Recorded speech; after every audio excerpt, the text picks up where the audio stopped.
You'll often come across a review in the Pocket Gamer containing a statement along the lines of, "It's like Angry Birds," or "much as Cut the Rope works." Some may call it lazy, but in terms of getting across how a game plays, it's a far more effective technique than describing what is essentially a retread of a popular game in agonizing detail.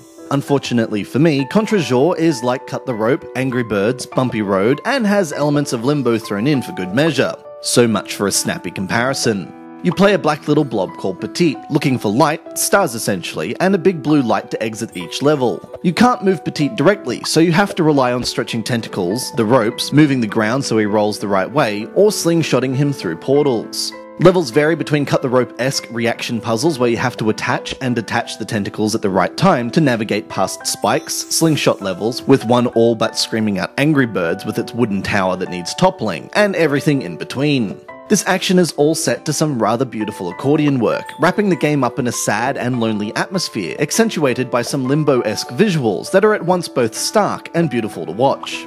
Elsewhere, all is as you'd expect. There are the aforementioned spiky traps and portals, puffing plants that can propel you upwards, and countless levels involving you swinging your Petite at the right strength. The tentacles are bouncier than standard ropes, so often you'll find these swings result in some frustrating missed stars as Petite bounces around helplessly. The right move often results in the desired result though, so a quick change in tactics usually does the trick. However, by the final world, you may be excused for feeling a little exhausted by the whole affair. It's not so much what Contre-Jour does wrong that's the issue, it's more that it doesn't do anything new, despite initially coming across as something fresh. The ground manipulation aspect, similar to Bumpy Road, is barely used despite being a major element of the earlier levels. Once you're out of the tutorials, the game may as well have just been called Cut the Rope Limbo, given how the levels almost exclusively rely on timing your ropes and tentacles. With so many links to popular games gone by, Contre-Jour can feel awfully like the Greatest Hits collection rather than its own album. It's a polished package, sure to appeal to newcomers or occasional iPhone gamers, but these are all tunes you've heard many times before.